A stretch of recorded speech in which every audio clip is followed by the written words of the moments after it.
बड़ी कृपा करी, दर्शन किया। धन्यवाद।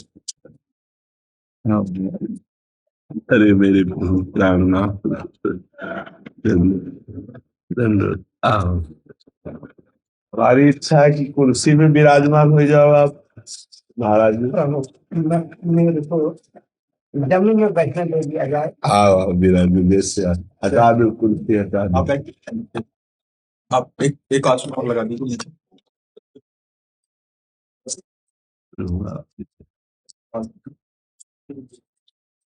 मेरे पशुपतिनाथ का माला भगवान बालाजी को द्वार से ज्योतिर्लिंग ओहो बड़ी कृपा है। अभी ये बोलता देना था,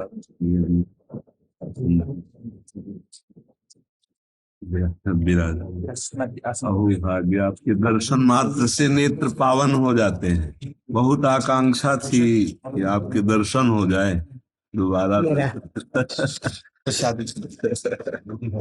मैं बार बार प्रभु का दर्शन के लिए रोजाना प्रभु का नाम स्मरण करता हूँ।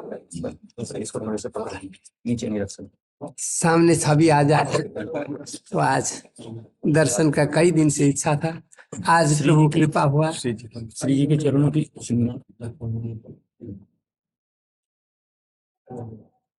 नेहा जी राजस्थान से। राधा वल्लभ श्री हरिवंश। राधे राधे महाराज जी, आपके चरणों में कोटि कोटि प्रणाम।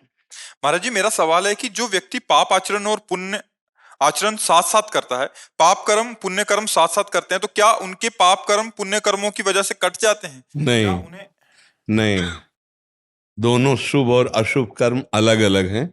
भगवान के वचन है, अवश्यमेव भोक्तव्यम कृतम कर्म शुभा अशुभम। ऐसा नहीं है कि आप पाप कर्म कर रहे हो और पुण्य कर्म कर रहे हो तो आप पाप को नष्ट करते जाओगे और परम सुखी हो जाओगे। नहीं, पुण्य कर्म आपका अलग है और पाप कर्म अलग है। उनको विध्वंस करने वाला कर्म अलग होता है, वो भागवतिक होता है। वो पाप और पुण्य दोनों को जो नष्ट कर सके वो सदगुरु प्रदत्त मंत्र होता है, नाम होता है, उपासना होती है। भगवान का जो नाम है, भगवान का जो आश्रय, वो शुभ अशुभ दोनों का विनाश करता है। ये शुभ सोने की जंजीर है जो बांध दिया गया, और अशुभ लोहे की जंजीर से बांध दिया गया, बंधा दोनों से ही। ऐसा नहीं कि आप पाप कर्म करते जाओ, गंगा नहाते जाओ, नरक जाओगे, दुर्गति होगी। अब जैसे जो आज वर्तमान में पाप कर रहा है, लोग कह रहे हैं बहुत फल फूल रहा है। फल फूल नहीं रहा है, आप उस सिस्टम नहीं जानते हो, अध्यात्म का सिस्टम नहीं जानते हो। जब कोई विशेष पुण्य कर्म करने लगता है, भजन करने लगता है, तो उसके जो पाप होते हैं, उसके पाप नष्ट किए जाते हैं, तो उसे अधिक कष्ट दे दिया जाता है, जिससे उसके फटाफट पाप नष्ट हो जाए। वर्तमान में वो धर्म पूर्वक चल रहा है, खूब भजन कर रहा है, लेकिन उसे विपत्ति, संकट, अपमान, निंदा, शरीर कष्ट मिल रहा है। इसका मतलब क्या है? वो निर्मलता की तरफ जा रहा है। अब उसका जन्म नहीं होगा, अनंत जन्मों की बिगड़ी इसी जन्म में नष्ट हो रही है। एक आदमी खूब पाप कर रहा है मनमानी, और जो खूब गाड़ी से चल रहा है, खूब वैभव खूब, अब उसका क्या सिस्टम है? उसके जो पुण्य बकाया हैं, दुख भोगने में जो वो बाधा पहुंचा देंगे पुण्य, उन पुण्यों को पहले भोगाया जा रहा है। वर्तमान में वो पाप कर रहा है, अब पूर्व का पाप और वर्तमान का पाप जब मिलेगा तो एकदम फ्यूज हो जाएगा, नष्ट हो जाएगा। लोगों को लगता है पापाचारी नरक गति जाने वाले, कर्म करने वाले कितने मौज से हैं, और धर्म में चलने वाले कितने कष्ट से हैं। अध्यात्म के रहस्य को ना जानने के कारण वो ऐसी गलती कर बैठते हैं कि पापाचरण में सुख है और धर्म में चलने में दुख है, ऐसा वो समझ जाते हैं। इसलिए पाप और पुण्य दोनों अलग अलग कर्म है। ऐसा नहीं है कि पुण्य कर्म से हम पाप कर्म को नष्ट कर पावे, नहीं, पुण्य का अलग भोग मिलता है, पाप का अलग मिलता है, और इन दोनों का विनाश करने की सामर्थ्य भगवान के भजन में है, भगवान की सेवा में है, भगवत आराधना में है। शुभ अशुभ दुर्ग विध्वंस बल तब जयति जयति जग उच्चरे। जो भगवान नाम निरंतर जपता है, सच्चे भाव से रहता है, पापाचरण नहीं करता है, उसका भजन पुण्य और पाप दोनों को नष्ट करके निर्मल भगवान के आनंद, भगवदानंद की प्राप्ति कराता है। पुण्य का अलग फल है, पाप का अलग फल, इसलिए होश में। इसीलिए कहते हैं राधा राधा रटो, प्रियाजू का नाम लो, प्रभु का नाम लो, वो तुम्हारे पाप नष्ट कर देगा। नाम संकीर्तनम यस्य सर्व पाप प्रणाशनम। चाहे वो आप भगवान को माँ कहो या पिता कहो, वही है। माँ कहो तो एक तत्व है, पिता कहो तो वही तत्व है, उनको दोस्त कहो तो वही है, गुरु कहो तो वही है, चेला कहो तो वही है। तुम्हें माता च पिता तुम्हें बंधुश्च सखा तुम्हें। चाहे माँ कह के पुकारो, चाहे पिता कह के पुकारो, वही है, दूसरा नहीं है। इन्हीं से कर्म का नाश होगा, दूसरा कोई ऐसा नहीं। अहम त्वाम सर्व पापेभ्यो मोक्षयिष्यामि मा शुचा। मैं तुम्हें समस्त पापों से मुक्त करूंगा, मेरी शरण में आ जाओ। पुण्यों की ताकत नहीं है कि तुम्हारे सब पापों का नाश करके तुम्हें निर्मल कर सके। पुण्य एक अलग कर्म है, शुभ कर्म, और पाप एक अलग कर्म है, अशुभ कर्म है। दोनों का अलग अलग फल मिलता है। अवश्य में वो भोक्तव्यम कृतम कर्म शुभा अशुभम। जी पूर्ति जी, राधे राधे। जय श्री राधे। महाराज जी, आपके चरणों में कोटि कोटि प्रणाम। महाराज जी, जब हम आपकी वाणी सुनते हैं व स्वाध्याय करते हैं तो मार्गदर्शन मिलता है कि मन की स्थिति सदा प्रभु के नाम जप व चिंतन में स्थित रहनी चाहिए। परंतु जैसे ही हम ग्रस्त कार्यों में संलग्न होते हैं तो मन पुनः सांसारिक चिंतन में खिंचने लगता है। वो पुनः आत्मग्लानि होती है कि गुरु वाणी सुनने के बाद भी मन पर संयम नहीं कर पा रहे। इसीलिए निरंतर नाम जपने की प्रेरणा की जाती है कि जब हम स्वाध्याय कर रहे हैं तो प्रभु में है, जब हम सेवा कर रहे हैं तो प्रभु में है, जब हम सत्संग सुन रहे हैं तो प्रभु में है। तो हमें बड़ा आनंद रहता है, ठीक निर्णय हमारी बुद्धि करती है, हमारा मन ठीक चलने के लिए तैयार होता है। लेकिन जब हम प्रभु को भूल जाते हैं तो माया फिर मन को मलिन कर देती है और गंदे विचार, गंदी चेष्टाएं, गंदा चिंतन ये चलने लगता है। तो गंदे विचार, गंदा चिंतन, गंदा क्रिया ना करा पावे, इसीलिए तो हम निरंतर नाम जपने के लिए कहते हैं। हाँ, नाम पाहरू दिवस निशी, ध्यान तुम्हार कपाट। जब रात दिन हम राम कृष्ण हरि भजेंगे, राधा राधा भजेंगे, तो ये पहरेदार है। नाम पाहरू दिवस, रात दिन तुम्हारा पहरादार है नाम। राधा राधा राधा, वो तुम्हारा अमंगल नहीं होने देगा, तुमसे गलत क्रिया नहीं होने देगा। गलत क्रिया भूल चूक से हो गई, उसको टिकने नहीं देगा, भस्म कर देगा। इसलिए नाम निरंतर, सातु दीर्घकाल निरंतर सत्कार सेवितो दृढ़ भूमि, पातंजलि महाराज कहते हैं। दीर्घकाल तक निरंतर आदर सहित नाम जपा जाए तो सब विध्वंस करके दृढ़ भूमि वो भगवत प्राप्ति करा देगा। इसलिए नाम जप करो, नाम निरंतर जप करो। खाली रहना का हनुमंत विपति प्रभु सोई, जब तो सुमिरन भजन न होई। यदि सुमिरन भजन नहीं हो रहा तो फंसा देगा मन माया में, माया हमारे को परास्त कर देगी। और सुमिरन भजन हो रहा है तो हमारा जो शरीर रूपी रथ है ये सही मार्ग में जाएगा। शरीर एक रथ है, इंद्रियां इसके घोड़े हैं, मन इसकी लगाम है, बुद्धि सारथी है। और अगर ड्राइवर सारथी को अंग्रेजी में ड्राइवर कहते हैं, अगर ड्राइवर नशे में हो तो गाड़ी ठोक देगा, नहीं ठोक देगा, एक्सीडेंट हो जाएगा, कहीं गड्ढे में गिरा देगा। बुद्धि ड्राइवर है और ये त्रिगुणमयी माया की मदिरा पिए हुए है।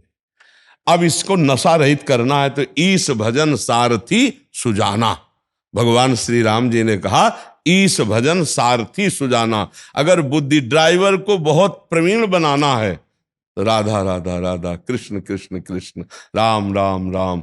ईश भजन, जितना भजन करोगे उतना बुद्धि प्रवीण होगी। और बुद्धि सारथी है तो मन रूपी लगाम को जहां खींचा तो इंद्रिय रूपी घोड़े वहीं ब्रेक लग गई, अब मोड़ो हरि की तरफ। तो शब्द स्पर्श रूप रसगंध का भोक्ता जीव जो था वो जब भगवान की तरफ मुड़ा तो देहाभिमान गलित हो गया, कर्तत्वाभिमान गया, भोक्तत्व भाव गया, वो भगवत स्वरूप हो जाता है। हमारी तो साफ साधना की सार बात है, निरंतर मृदु मृदु धीरे धीरे भगवान का नाम जपते रहो, राधा राधा राधा राधा। इससे सब आनंद की प्राप्ति हो जाएगी। आप खुद स्वीकार करो, यहाँ बैठे हो, देखो कैसा लग रहा है। भला कलयुग है, भला मन गंदा लग रहा है, कोई गंदी बात आ रही? तो ऐसे हर समय हम बने रहें तो हर समय साधु संग प्रगट में तो मिलेगा नहीं। तो नाम, जो साधु भी जिसके बल से बना है वो नाम, गुरु ने जो नाम मंत्र दिया उसी के जप से तो तेज प्रकट होता है संतों में। वही तो उनकी सिद्धि है, वही तो उनका लाभ है, तो वही तुम्हें दे रहे। संत जन कितने कृपालु हैं कि अपने गुरु प्रदत्त जीवन की लाभ वस्तु आपको फ्री दे रहे हैं। हे राधा राधा बोलो, राम राम बोलो, हरि हरि बोलो, कृष्ण कृष्ण बोलो। अब इसको पकड़ ले तो बस लाभ मिल जाए। पकड़ नहीं पाता, अरे भाई राम राम कृष्ण कृष्ण हरि हरि, ये तो क्या है सभी लोग, बस पकड़ ले तो इसमें महत्व है। एक बार एक गुरुदेव की सेवा में एक गरीब आदमी जाता था कई वर्ष सेवा किए। उसने सोचा बाबा के पास धनी मानी आते रहते हैं, कभी किसी से कह देंगे तो हमें धन दे देंगे, तो ऐसा बाबा ने किया नहीं। तो एक दिन खुल के उसने कहा, बाबा हम गरीब आदमी हैं, बहुत दिन से सेवा कर रहे थे, हमको चाह रहे थे कि आप दे। बोले बेटा हम भी देना चाह रहे थे, जाओ आज ऐसी एक अमूल्य चीज देते हैं तुम निहाल हो जाओगे। उसको लगा कि बाबा के पास तो धनी मानी लोग आते रहते हैं, जरूर कोई कीमती चीज होगी। बोले जाओ गंगा स्नान करके आओ। अब बड़ा मगन होके गंगा स्नान कर बैठा हो, कहा बेटा राम राम राम यही यही जपो बस। उसने कहा यार मतलब कोई नई बात है। आग अब आप प्रणाम करके गया तो गांव के लोग जो गाय चरा रहे थे वो कहा भैया राम राम गुरु जी की सेवा करे आए। तो उसको बड़ा संशय हुआ कि चरवाहा तक राम राम बोल रहा है, इतने दिन सेवा की गुरु जी। बोले गंगा नहा के आओ, तुम्हें बड़ी कीमती चीज दे रहे हैं ये, और बोले राम राम कहो।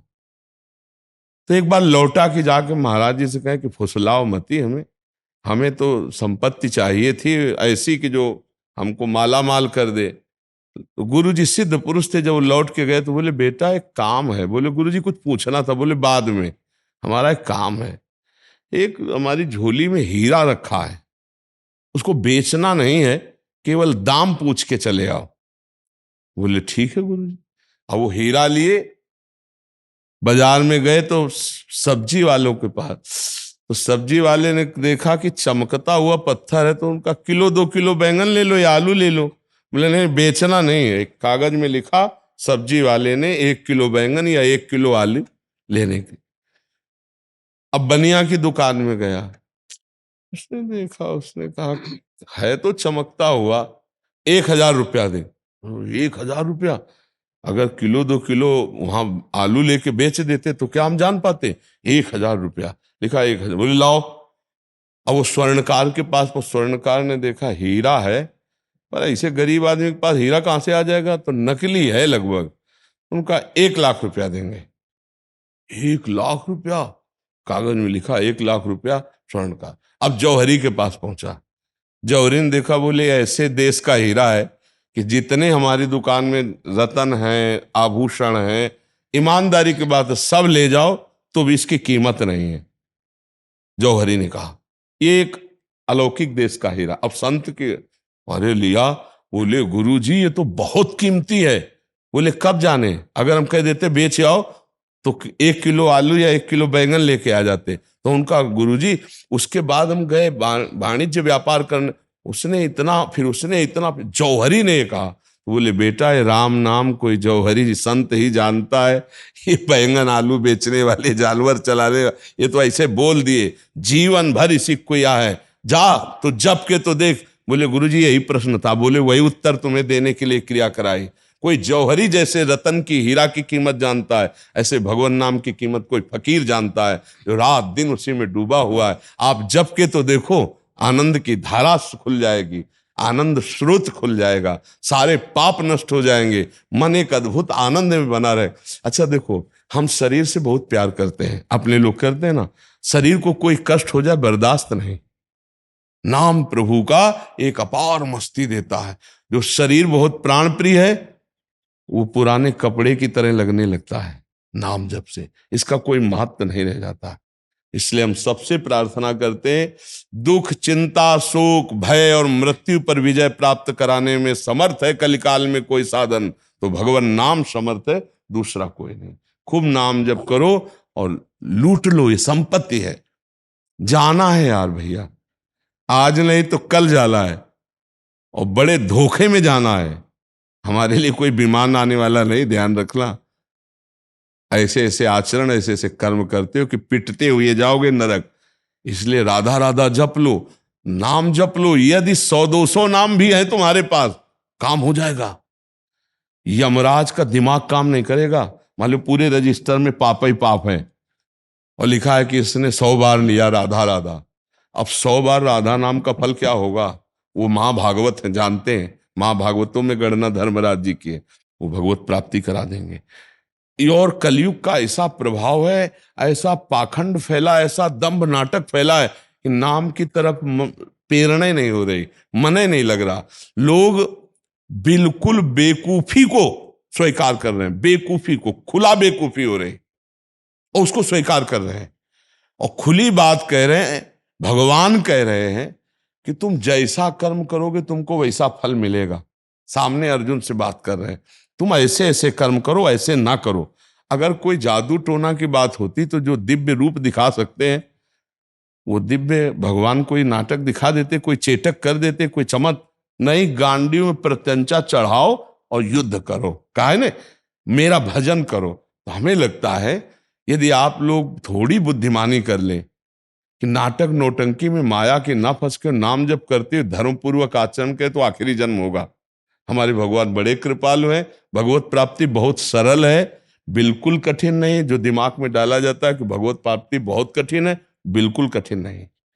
हाँ, कठिन है गंदे आचरणों से हट पाना, इसीलिए भगवत प्राप्ति कठिन कही जा सकती। आप शराब मत पियो, मांस मत खाओ, पराई माता बहनों की तरफ गंदी दृष्टि मत करो और राधा राधा जपो। अगर इस लोक में आनंद न मिले तो हमें बताना, परलोक की तो बात जाने दो, वहां तो आनंद ही आनंद मिलेगा, ये लोक भी आनंदमय हो जाएगा।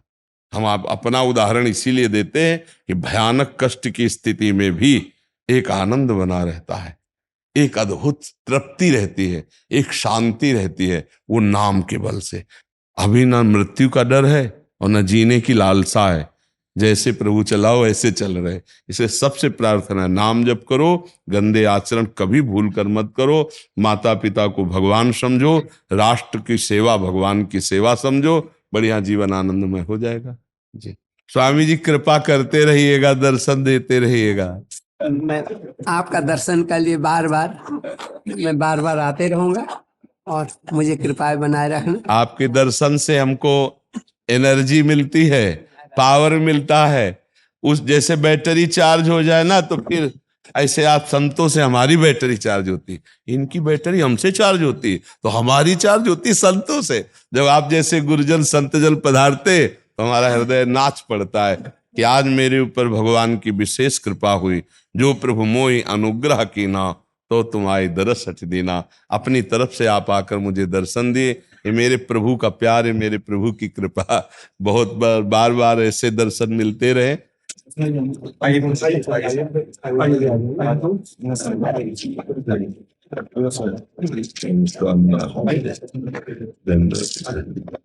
ये प्रार्थना है, बार बार दर्शन देते रहो। आप हमारे पिता हैं। नहीं, मेरे लिए आप ईश्वर है, ईश्वर का दर्शन के लिए आए, बार बार आते रहो। इंस्पेक्टर सुधांशु शेखर मिश्रा जी। जय श्री राम। राधा वल्लभ श्री हरिवंश महाराज जी। गुरुदेव, मैं सेना में इंस्पेक्टर पद पर कार्यरत हूँ और ब्राह्मण कुल में मैंने जन्म लिया, लेकिन कुसंग के कारण मैंने मांस खाना शुरू कर दिया। महाराज जी, पिछले कुछ समय से आपका सत्संग सुन रहा हूँ। महाराज जी, इनका भाव ये है कि छोड़ना चाहते हैं मांस खाना, बट इनका आदत ऐसा है कि अभी छोड़ नहीं पा रहे। मतलब ये कह रहे हैं कि मैं बुरे मार्ग छोड़ना चाहता हूँ। अब राष्ट्रीय विभाग में ये चीजें परोसी ही जाती हैं, जो सैनिक हैं, जो ऐसे हैं। अब उसमें अगर आपका बन सके तो ना खाइए, और अगर नहीं बन रहा है तो नाम जप पर ध्यान दीजिए, सब बन जाएगा, सब ठीक हो जाएगा। जैसे आप छोड़ना चाहते नहीं छोड़ पा रहे, नाम जप करो, एक बल आएगा, छूट जाएगा।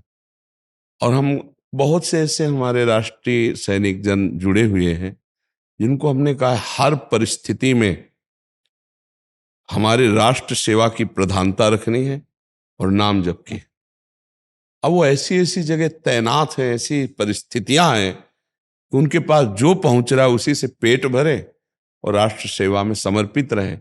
अब वहां मूंग की दाल है, रोटी है, घिया की सब्जी है, पवित्र देसी घी से छौंक के आपके लिए अलग बने, मुझे तो लगता है ऐसा विधान तो नहीं। महाराज जी, इसमें जैसे आप कह रहे हैं, हमें पहले बताओ, किचन एक होता है, किचन एक होता है, बनाने वाले एक होते हैं ना। अब उसमें आप बताओ क्या पवित्रता, ये जरूर है कि वो पाते नहीं हैं, बस ये उनकी मान्यता है। अब वो राष्ट्र सैनिक है, अब नहीं पाता है तो अब जो मिला है उसे खाए अपना राष्ट्र सेवा में रहो, राधा राधा कहे। यदि आपका ऐसा कोई स्वयं का कार्य होता तो उस पर अंकुश रखा जा सकता है कि आप नहीं बनाएंगे, आप नहीं खाएंगे। लेकिन जो राष्ट्रीय विभाग में है, अब वहाँ अब हमारी जैसे वैसी स्वतंत्रता भी है कि जो मतलब अगर ये शुद्ध खाना चाहे, मतलब जैसे आपने बोला कड़छी वाला तो हम मान सकते हैं महाराज जी, उसमें भी विभाग करते हैं कि उनकी कड़छियां भी अलग हों, बट वो बनता तो एक ही जगह है। बट अगर जो नहीं पाना चाहता तो काफी हद तक ऐसे हैं महाराज जी जो नहीं पाते। मतलब ऐसा भी नहीं है उसमें महाराज जी, कुछ मांस खाने वाले हैं, कुछ मांस भी नहीं खाते, अंडा खाने वाले हैं, और कुछ अंडा भी नहीं खाते और मांस भी नहीं खाते, कुछ मतलब उनके लिए अलग। हम तो कभी मतलब इस विषय को जाना भी नहीं ना, क्योंकि बचपन से बाबा जी रहे। लेकिन हम एक भावनात्मक सोचते हैं। जैसे आपको भोजन ट्रेन में मिलता है, अगर दोनों बनते वेज और हाँ नॉन वेज, तो हमें लगता है वही रसोई होती होगी, रसोई तो महाराज जी एक ही होती है है, ना। इतना मतलब ये तो हाँ नहीं है, बट ये है कि जो आहार अंदर जा रहा है हाँ, तो उसमें वो मान लो आप पवित्र तो नहीं कह सकते, आप मान लो कि आप प्रगट रूप में मांस नहीं खाते, ऐसा। तो हमें लगता है बच्चा ना खाओ तो अच्छा है, नहीं? जी गुरुजी। क्योंकि जीव जंतु कोई भी हो, भगवान सब में है, और उनको काट करके अपने शरीर का पोषण करने के लिए खाना, ये मनुष्य के लिए, पवित्र आचरण के लिए, भगवत प्राप्ति के लिए, ये तो ठीक नहीं बच्चा। और कहीं ना कहीं भगवान की कृपा है कि आप इस बात को स्वीकार करते हैं कि नहीं खाना चाहिए, तो आप बंद कर दीजिए, नहीं? शरीर पे फर्क नहीं पड़ता है। सात्विकता में, ब्रह्मचर्य में, पवित्रता में जो बल है, वो गंदे भोजन में बल नहीं है। नहीं, सात्विक आहार हो और व्यायाम हो और शुद्ध चिंतन हो, तो अध्यात्म में जो बल है वो अभक्ष पदार्थ खाने में बल नहीं है, नहीं है ना। आप जितने बड़े बड़े वीर महात्मा हुए हैं, आप देखो महाभारत युद्ध में क्या सब मांस ही खाते थे क्या? भीष्म जी जैसे, द्रोणाचार्य जी जैसे, ये बड़े बड़े भीम आदि के लिए कभी ऐसा नहीं आया कि कहीं मांस भक्षण की बात आई हो। महान बलशाली थे, महान बलशाली। तो हमें लगता है कि ये हमारी जबान का दोष है कि दूसरे के शरीर का मांस भक्षण करके हम पुष्ट होना चाहते। छोड़ दो बच्चा, आज से छोड़ दो, ठीक है। हाँ, आए हो तो कुछ लाभ ही मिले, तो इसे छोड़ दो। आज से नियम ले लो, मैं मांस नहीं खाऊं, शराब नो शराब नहीं। हाँ, बहुत बढ़िया है, अच्छे बच्चे बनो, और आगे जब रिटायर हो जाना तब पवित्रता से अपने संयम नियम से भजन करके जीवन का लाभ ले लो ना। बहुत कृपा है जो आपकी बुद्धि अभी निर्णय कर रही है कि ये गलत है, ये सही है। नहीं तो कौन सुनता है बच्चा। बड़ी कृपा है जो आप लोग बात सुन रहे हो, बात मान रहे हो। नहीं, कलयुग में आजकल कौन बात मानता है? न शास्त्र की, न संतों की, न माता पिता की, न गुरुजनों की कोई बात मान रहे हो, इसका मतलब बहुत कृपा है अभी, नहीं तो कौन मानता है। नहीं, हाँ चल। आशीष जी मध्य प्रदेश कटनी से। जय श्री हरि। राधा वल्लभ श्री हरिवंश महाराज जी। महाराज जी, परिवार के सदस्यों द्वारा घर में ही श्री जी का व्याहुला करना हो तो क्या क्या करना अनिवार्य है महाराज जी? को घर के ब्याहुला में गठजोड़ा, नारियल और सिंदूर श्री जी के, और भोग थोड़ा घर में बना लो, पुआ, पूड़ी, कचौड़ी, खीर, ऐसे भोग बना ले। उनको ब्याहुला गावे, और जब दूधाभातिक होता तब भोग लगा दे, वही प्रसाद अपने घर के बांट के पाले, बस हो गए। हित ध्रुव मंगल सहज शब्द देखिए, सहज शब्द का मतलब क्या होता है? घर की अपनी व्यवस्था अपने सहज। हित ध्रुव मंगल सहज नित्य जो गावही, सर्वोपरि सोई होई प्रेम रस पावे। ब्याहुला में है ना, हित ध्रुव मंगल सहज नित्य जो गावही, प्रधानता गाने की है। अब ब्याहुला करें जुगल सरकार को तो गठजोरी ऐसे रख दी, मतलब राधा वल्लभ जी की छवि, तो प्रिया जी और लाल जी की तब गठ, बस सिंदूर लगा दिया, नारियल श्रीफल लगते, थोड़ा एक दो फल सेव से केला ऐसे, और पाठ शुरू कर दिया। प्रियालाल को जो पसंद है वो भाव पसंद है। आप भाव में उमगे हो ना, मेरे प्रियालाल का ब्याहुला हो रहा है, कुछ संगीत नहीं आता, ताली बजा के गा रहे हैं। बस प्रियालाल आपके भाव को देखते हैं। हित ध्रुव मंगल सहज नित्य जो गावहे, सर्वोपरि सोई होई प्रेम रस पावहे। तो ऐसे सहज में कर लेना चाहिए। महाराज जी, इसमें जैसे गायन की सेवा रहती है, जी। किसी के यहाँ उत्सव है, तो विविध प्रकार के भोग प्रसादी होते हैं, तो क्या हमें वो पा लेने चाहिए? प्रसाद पा लेना चाहिए, प्रसाद पा लेना चाहिए। वो जो भी प्रसाद आवे, प्यारी जू का घर में पाएंगे तो प्यारी जू का पाएंगे, यहाँ पा रहे हैं तो पा लेना। कोई भेंट नहीं लेनी चाहिए, कोई मतलब सम्मान नहीं स्वीकार करना चाहिए, प्रसाद तो पा लेना चाहिए। क्योंकि प्रसाद प्रियाजू का जूठा ना, चाहे हम यहाँ पावे चाहे अपने घर में पावे, बात तो एक ही है ना। प्रियजू का तो प्रसाद पाते हैं, तो प्रसाद पा लेना चाहिए। भेंट पूजा आदि नहीं स्वीकार करनी चाहिए। अगर हम ब्याहुला गाने गए हैं, अर्थ नहीं लेना चाहिए। महाराज जी, जैसे कल सत्संग में था कि जो बनाने वाले हैं उनका भाव भी कई बार होता है, तो कई बार पर ब्याहुला करने के समय जब आप गा रहे हैं, तो आपके गायन के समय जो थाली दूधा बाती में गई है, अब उसमें किसी कोई संशय नहीं। क्योंकि हमारी श्री जी ने जब पाया है, तो चाहे जहर क्यों ना हो, वो हम जरूर पाएंगे। हमारी श्री जी ने पाया है ना। ब्याहुला तो हम श्री जी का ही तो कर रहे हैं, तो श्री जी तो हमारी ही है ना। जब हमारी श्री जी ने चख लिया, देख लिया, तो हम तो पा ही लेंगे। ये हमारी निष्ठा है। उस समय बनाने वाले को वहां नहीं, हम होटल की बात करते हैं। स्थान और प्रसंग, इस पर बहुत ध्यान दिया जाए कि गुरुजन प्रसंग कौन सा बोल रहे थे और स्थान क्या था। जब ये हम कहते हैं कि बनाने वाले का विचार क्या है, आपकी टेबल पर तो बहुत सुंदर परोस दिया गया आके होटल में, लेकिन पीछे बनाने वाला कैसा अपवित्र संस्कार वाला है, कैसे अपवित्रता से बनाता है, कैसे अपवित्र विचार, ये नहीं जाना। लेकिन जब ब्याहुला हो रहा है अपनी श्री जी का, तो कोई सांसारिक बारात तो है नहीं, और ब्याहुला वही कराएगा जो थोड़ा पवित्र भाव रखता है। वैष्णव है, वैष्णव ही करवा सकेगा, और अवैष्णव तो करवाएगा ही नहीं, क्योंकि उसको ज्ञान ही नहीं है।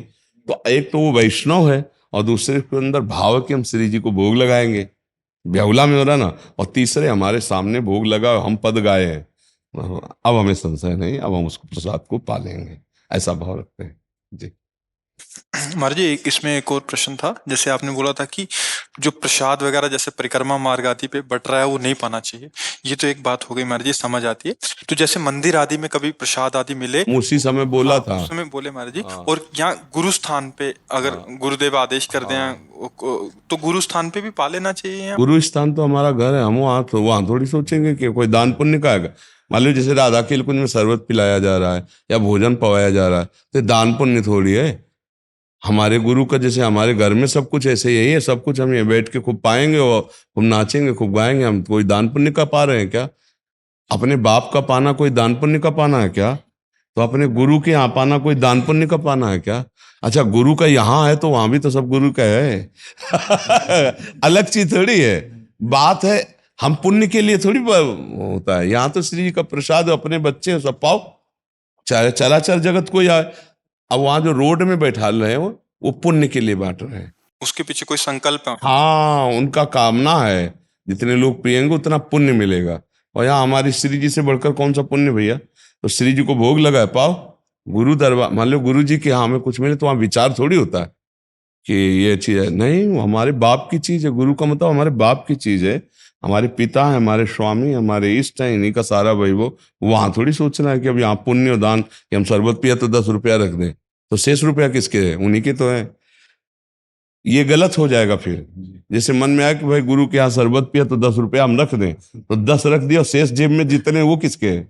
वो भी तो उन्हीं के है। तो बस फिर जब हमें सेवा की आज्ञा होगी तो हम कर देंगे, नहीं तो हम खाएंगे पिएंगे, प्रणाम है, नमस्कार, आपके हैं, आपके हैं, बस खत्म के। महाराज जी, एक चीज हो रही थी, जैसे परिक्रमा मार्ग पे जा रहे हैं तो वो जबरदस्ती ऐसा हमारे पास आया तो कि जबरदस्ती करते हैं, ये भी तो प्रसाद है, श्री जी का प्रसाद है। हाँ, तो बस हाथ जोड़ो, निकलते रहो। बस तुम्हें कोई गले से बांध कर जबरदस्ती मुंह में तो डालेंगे नहीं। बस वही कहते हैं श्री जी का प्रसाद, तो हाथ जोड़े रहो और कदम बढ़ाते रहो, चले जाओ। वो जबरदस्ती इसीलिए कह रहे हैं क्योंकि उनको पुण्य चाहिए। नहीं, प्रसाद में जबरदस्ती नहीं होता। तुम्हारी 100 बार की गरज हो तो पी लीजिए, तुम्हारे प्यास लगी तो पी लीजिए, भूख लगी तो खा लीजिए, क्योंकि श्री जी का प्रसाद उनको इसलिए प्रत्येक व्यक्ति को देना चाहिए। 1 घूंट पी लो क्योंकि उसका पुण्य चाहिए। तो विशेष पर्वों में जैसे अक्षय तृतीया कहा था, आज शरबत मत पीना रे, कोई भंडारा कहीं मत पाना, उपवास करना, 1 बार पाना। वो इसीलिए कह रहे थे कि लोग जो पुण्य भाव से लेते हैं। अब आप आए हो आनंद लेने के लिए वृंदावन, तो आप अपने पुण्य बचाओ, पुण्य नष्ट काहे को करो दूसरे का लेके। अब जैसे गुरु का दरबार है, इष्ट दरबार में दूसरे का थोड़ी है। मतलब राधा वल्लभ जी के यहाँ जाए, बाबा बैठ के पाले तो हम बैठ के पाएंगे और सौभाग्य मनाएंगे। अब हम गुरु जी के यहाँ से रोज आता है प्रसाद गुरु जी, तो वहां थोड़ी सोचना है कि अब हम कुछ दें, क्योंकि गुरु जी हमारे पास है जो कुछ उन्हीं का है, सब कुछ क्या देना है हमको, तो जो मिल रहा है हम उन्हीं का तो खा रहे हैं, घर में उन्हीं का है, प्रगट में भी नहीं खाए। तो गुरु दरबार में तो ऐसा नहीं सोचना चाहिए। महाराज जी, इसमें जैसे कई बार ऐसा होता है कि सत्संग में सुना कि ये वस्तु नहीं खानी पानी चाहिए, जैसे चाय के लिए भी एक बार आपने वर्जित किया था, तो आपका आदेश समझ के उसको छोड़ दिया। तो अब यहाँ आए तो यहाँ चाय का प्रसाद मिल रहा है। हाँ, पा लेना चाहिए, उसमें नहीं छोड़, हम व्यसन नहीं करते हैं उसको शरीर उसमें, लेकिन अगर कह दे कि ऐसे, और अगर हम मान लो गए हो वहाँ भंडारा हो रहा है, सब चीज बना है पवाए, हमको डट के पाएंगे कि गुरु प्रसाद है गुरु दरबार में, और किसके लिए जीवन है, उन्हीं के लिए जीवन है। तो बस उसको थोड़ा सोचना है, जो समय स्थान का महत्व होता है उपदेश का। अब किसी के लिए मान लो यहाँ उपदेश हो रहा कि आप ऐसा नहीं कर सकते, और वही बात हम दूसरे के लिए हाँ कह सकते हैं, एक को कह रहे हैं नहीं, ठीक वही बात समय स्थान के अनुसार दूसरे को मुझे हाँ बोलना पड़ेगा, और वो भी धर्म होगा और वो भी धर्म होगा। अब इसीलिए अपने जब कोई उपदेश हो और अपने सिद्धांत से विपरीत जाते हो उपदेश, तो गुरुजनों से पूछ लेना चाहिए कि ये उपदेश सार्वजनिक है या मेरे लिए भी लागू है, क्योंकि कुछ उपदेश होते हैं सार्वजनिक और कुछ होते हैं पर्सनल। तो पर्सनल उपदेशों में सार्वजनिक नहीं आएगा और सार्वजनिक में पर्सनल नहीं आएगा, बात समझना। तो आप महापुरुषन ने तो सब रस गायो, ध्रुवदास जी, देखनो ये है कि उनको हियो कहाँ ठहरानो। अच्छा, जैसे बैंगन है, निषेध है, और श्री जी को भोग लगता है, राधा वल्लभ जी में बैंगन का भरता का बहुत जोर का भोग लगता है, श्री जी को बहुत पसंद है। तो जिंदगी में संन्यास मार्ग में कभी ऐसे, और उसको हम पहले लेते कि श्री जी का प्रसाद है, हमारी श्री जी जो पाले तो हमारे लिए कोई फिर उसमें थोड़ी रहता है। हाँ, ऐसे देखा जाता है, और उसमें लिखा है कि 15 दिन तक अगर उसका बीज रहे बैंगन का और शरीर छूट जाए तो नरक जाता है ऐसा वर्णन आता है। तो सारे सिद्धांत एक तरफ। अब जैसे वर्णन है कि अमुक व्रत को अगर अन्न पाया जाए तो मानो कीड़े पाए जाएं, और यहाँ पूरा भोग लगता है श्री जी का। जगन्नाथ जी में पूरा महाप्रसाद का भोग लगता है, 12 महीना लगता है। तो अब जब हमारी श्री जी का भोग लगा तो एक प्रसाद पाने से करोड़ एकादशी का जो फल है वो बराबर नहीं हो सकता। कोटि कोटि एकादशी महाप्रसाद को अंश तिनको या प्रतीत है जिनके गुरु हरिवंश। समझ रहे ला? तो हमको अपनी बात को देखना है। अब जब सिद्धांत हम एकादशी का वर्णन करेंगे तब ये करेंगे, एक भी अन्न का दाना अगर एकादशी की दिन जिह्वा में गया तो कीड़े के समान पातक माना जाएगा। अब आपको क्या, आप अन्न पाते हो, आप प्रसाद भोगता हो। अब आपको डरना नहीं उस समय, तो ये देखना है कि महापुरुषन ने सब रस गायो। देखनो ये है कि उनको हियो कहाँ ठहरानो, ताको गहनो। गहनो माने पकड़ना, हमको पकड़ना है उनका जो हमारे प्रति उपदेश है। एक होता सार्वजनिक सत्संग और एक होता उपदेश आज्ञा। तो सार्वजनिक सत्संग में सब नहीं पकड़ा जाता, वो सबके लिए हो रहा है, मेरे लिए क्या है उसमें वो बात पकड़नी है। और नहीं तो शांति से भगवत चरित्र है, अपना सुन लिया उठे चले गए। हमारी रहनी पे फर्क नहीं पड़ेगा। रहनी पे जब कोई प्रश्न आवे तो फिर सुलझ लेना चाहिए गुरुजनों से मिलके, नहीं तो उपासना में फर्क पड़ सकता है। महाराज जी, श्री हरिवंश। महाराज जी, मैं जिस ऑफिस में सेवारत हूँ, जब मैं वहाँ नया लगा ऑफिस में था, तब पुराने स्टाफ के साथ कुछ धन जो हमारे किसी हिस्से में नहीं था, ऑफिस के मालिक के हिस्से में था, उसको बेईमानी से अथवा चोरी से हमने रख लिया। महाराज जी, अब मैं क्या करूं? मुझे उस धन को देने के चक्कर में पुनः जन्म ना लेना पड़े, और इस अपराध से कैसे प्रायश्चित करूं? उस धन को किसी की सेवा में लगा दो। जैसे कोई बीमार लोग हैं उनकी सेवा में, कोई बीमार गरीब आदमी, या ऐसे चैरिटेबल हैं जिनमें निस्वार्थ सेवाएं होती, या गौ सेवा में दे दो, ऐसे दे दो। ये बहुत बड़े मतलब कृपा का प्रतीक है कि आप अपने प्रायश्चित को, जो गलती हुई उसे करना चाहते हैं। बहुत अच्छी बात है। मान लो आप उनको पुनः देने की बात करें तो फिर वहाँ बंधन हो जाएगा, लेकिन वो धर्म क्षेत्र में ऐसी जगह जहां आपका सम्मान न हो, एकदम गुप्त रूप से जैसे है ना, तो ऐसे कर दे। बहुत बड़ी धनराशि तो होगी नहीं, बहुत बड़ी धनराशि है। लगभग होगी 8-10 हजार, 8-10 हजार लगभग। 8-10 हजार। तो एक टाली में चारा भर लिया और किसी गौशाला में चले गए, गाय को पवाया है, हरी हरे चारा ले लिया एक टाली में और पवाया है। फिर कभी अधर्म मत करो, फिर कोई बेईमानी मत। तो बहुत बढ़िया है कि कम से कम आपकी बुद्धि ऐसा निर्णय कर रही। ठीक है, आप ऐसा कर लो। महाराज जी 2 बच्चों का, दोनों का महाराज जी ब्रह्मचर्य से रिलेटेड है कि सब कुछ करते हैं बट वो ब्रह्मचर्य नहीं रह पा रहे महाराज जी, ऐसा इनका कहना है। हाँ, तो इस अवस्था में तो बच्चा ऐसा होता है, पर स्वाभाविक ब्रह्मचर्य का ह्रास होना और स्वयं ब्रह्मचर्य का नाश करना, इन 2 बातों में भेद है। एक परमहंस श्री ओंकारानंद सरस्वती से जब हमारा नैष्ठिक ब्रह्मचर्य का समय था 17-18 वर्ष के, तो उन्होंने कहा था कि अपने हाथ के द्वारा कोई क्रिया या किसी कुसंग के द्वारा कोई क्रिया ना हो, और स्वाभाविक ऐसे, तो जैसे दाल में उफान निकल जाता है ऐसे वो वीर्य का उफान होता है, ना कि वो ब्रह्मचर्य नष्ट माना जाता है। अगर कोई क्रिया के द्वारा नष्ट कर रहे हो तब तो फिर आपको रोकना ही होगा।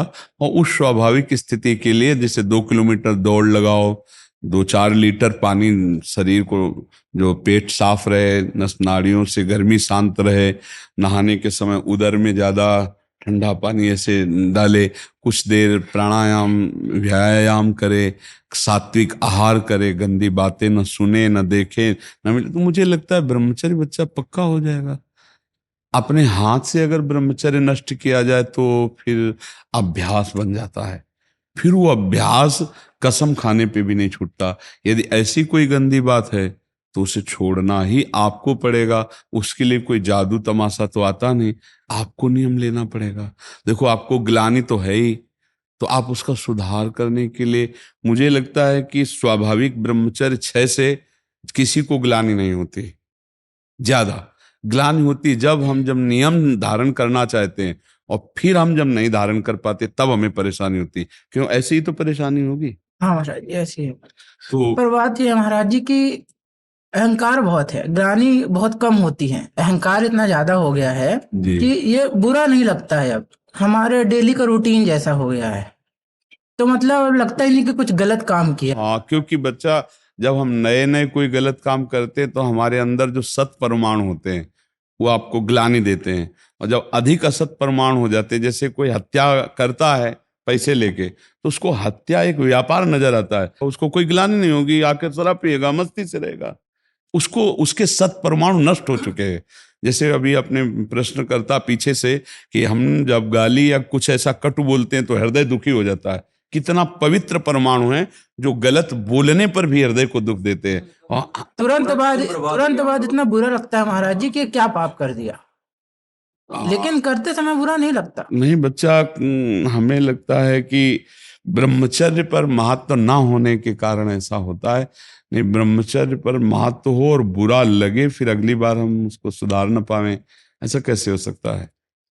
हमको जहां से क्लेश मिल रहा है, अशांति मिल रही, वो हम कार्य कभी नहीं करेंगे, लेकिन हमको सुख मिल रहा है ऐसा आभास हो रहा है, इसलिए हम उसे करते हैं। बच्चा, सुख क्या है? एक नई दाद जैसे हो जाए, खुजलाओ, बस उतने सुख मात्र के लिए अपने ब्रह्मचर्य का नाश कर रहे हो। उसको थोड़ा रोकना होगा, थोड़ा सहना होगा। उसको रोकने सहने के लिए नाम जप और आसन, जरूर आसनों में बैठना हो, क्योंकि ब्रह्मचर्य एक तपस्या है बच्चा। ये कोई साधारण तो है नहीं तो सब कोई रह लेता। एक तपस्या है। सात्विक भोजन, कब्ज ना रहना, प्राणायाम, व्यायाम, और ये पक्का समझना कि मुझे किसी भी स्थिति में ब्रह्मचर्य भंग नहीं करना। संतानोत्पत्ति गृहस्थ के लिए तो वो अनिवार्य विषय है, अनिवार्य विषय है, वो तो करना ही है उसे, क्योंकि गृहस्थ धर्म में गया है तो संतानोत्पत्ति। लेकिन जब तक ऐसी स्थिति नहीं आती तब तक हम ब्रह्म, तो उसमें फिर पहले की सारी क्रियाएं बंद करने के बाद भी बंद नहीं हो पाती। अभ्यास अभ्यास अभ्यास तो इतना विचित्र है भैया कि हमको एक साधक मिला, उसने बताया मैं करता ही नहीं, सोते हुए मेरे हाथ से हो जाता है। मैं करता भी नहीं हूं, मुझे सुध भी नहीं रहती, तो हमें पहले तो लगा कि ऐसा कैसे हो सकता है। फिर चिंतन में आया कि अभ्यास के द्वारा हो सकता है। अभ्यास, गलत अभ्यास हमारे जीवन को नष्ट कर देता है। तो क्या हम सही अभ्यास से धीरे धीरे गलत अभ्यास पर शासन नहीं कर सकते? कर सकते हैं, पर क्या होता है हम बहुत जल्दी हार जाते हैं। अब इसका अंदर से समझो, आपको जब मन गलत सलाह दे रहा होता है तो उस समय आप सावधान नहीं होते। उस समय आप सुखद वृत्ति करके और आप मान लेते हैं कि इसमें सुख है, और फिर जब क्रिया हो जाती है तब आपको होश आता है। फिर आप मन से ग्लानि करते हैं कि यार मैंने क्यों किया, मैंने तो नियम लिया था अब ऐसा, पर आप उसे सुखद मानते हैं। अंदर एक शीतलता सी दौड़ती जब वो बात आती कि यार सुख है इसमें, बस यही सुख की भावना ही नष्ट करती। भगवान ने काम पर विजय प्राप्त करने के लिए यही बात बताई, वैराग्य और अभ्यास के द्वारा भगवत नाम जप, सत्संग सुनना, भगवत चरित्रों का पढ़ना, आसनों पे बैठने का अभ्यास करना, प्राणायाम का अभ्यास करना, सात्विक भोजन ब्रह्मचर्य रहने के लिए एक तपस्वी जीवन चाहिए बच्चा। तो स्वाभाविक ब्रह्मचर्य नष्ट ना हो इसके लिए आपको अपने हाथों पर शासन करना होगा। आपको मोबाइल ना देखने का नियम लेना होगा, गंदी बातों का, गंदे बच्चों का संग नहीं करना होगा, तभी आप चल सकते हो।